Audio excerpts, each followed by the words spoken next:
What do you say? My Facebook friends, number 8 in your scorecard, number 1 in your heart. It's Albert Sugar Bear Barberi. Well, I want to talk to my peeps about our beloved Philadelphia Eagles. The people who have ADD, this might not be for you. This might be like a 10-minute video, but I'm going to talk about a couple things. And what do I say all the time? Sugar Bear can only help you. I'll never hurt you, right? So anyway, everybody takes me as a baseball man, but I'm a 4 sports guy. And before I go further, I tuned in a little bit, WIP. I tuned in a little bit. I got a couple segments, a show. I got a couple segments in the morning, a couple segments with Joe and you, Douglas, and not too much with the Spike and Ike show. But I tune in just a little bit. Don't mind me, I got the sniffles. But today, and I've always told you, if you got a touch of being delusional, it's a very serious, very, very serious disease. I heard a guy on the Julio and you, Douglas show today talking about how Hurts is not the real deal. They're hiding him. He's not putting up the numbers like he did in 22, 23 season, That's sick. That's just sickness. People are delusional.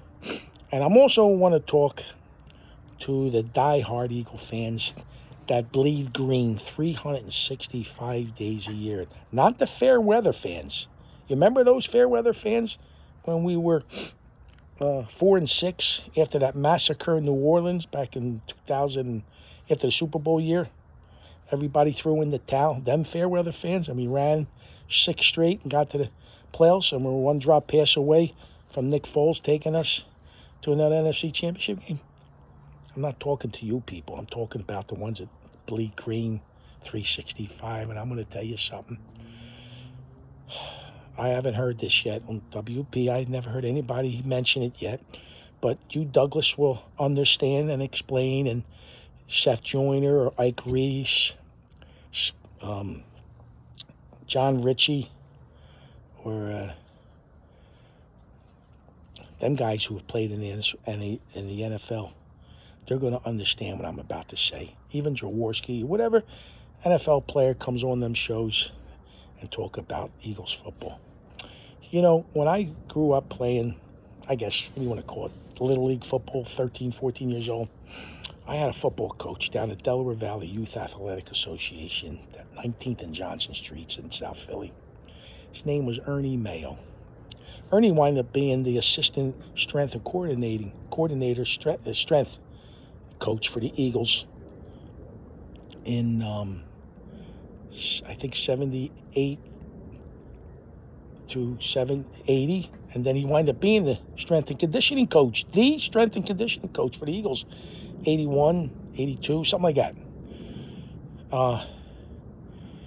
He explained to us kids, 13 and 14, about playing with reckless abandon.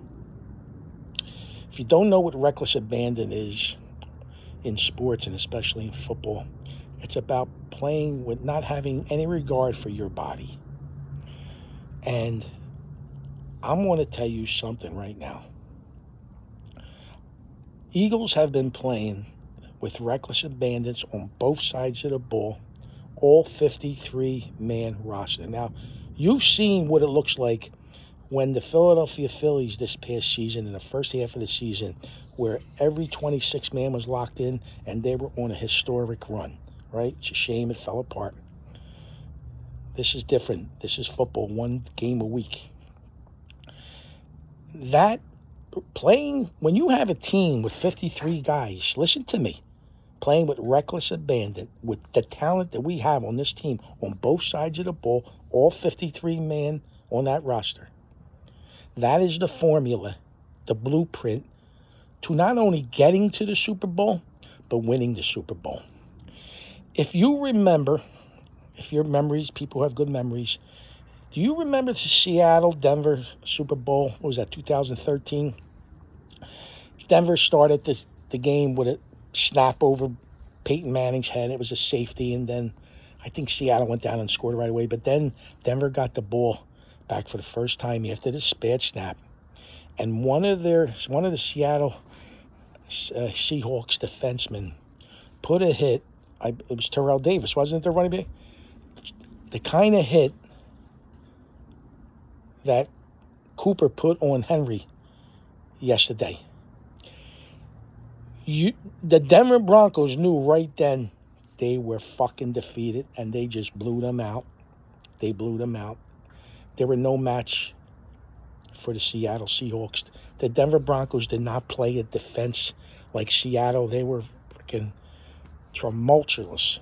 They were just they would just hurt you, Seattle, that year. So, I'm telling you, okay, and you know, I give you title winners, and I'm going to give you one right now. Now, you could have got the Eagles at 37, plus 36, 3,700 at the beginning of the year. Who would have knew our Eagles would have came out shit in the bed the way they did? Well, the Eagles are only plus 500 now to win the Super Bowl. Listen to me. Bar no injury, and that goes with anything else in sports. I fucking dare the Detroit Lions and their fans to invite us indoors to play for the NFC Championship. We don't want to play in the Link. I know the Link can be a home field advantage a little bit to us, but we don't want the frigid cold, or if it's drizzling or raining, cause a fumble or ice, or the weather to cause something stupid to happen. The climate can change the tempo of a game or whatever. No. The Detroit Lions will not stand a chance with our Eagles playing the way they're playing with reckless abandon.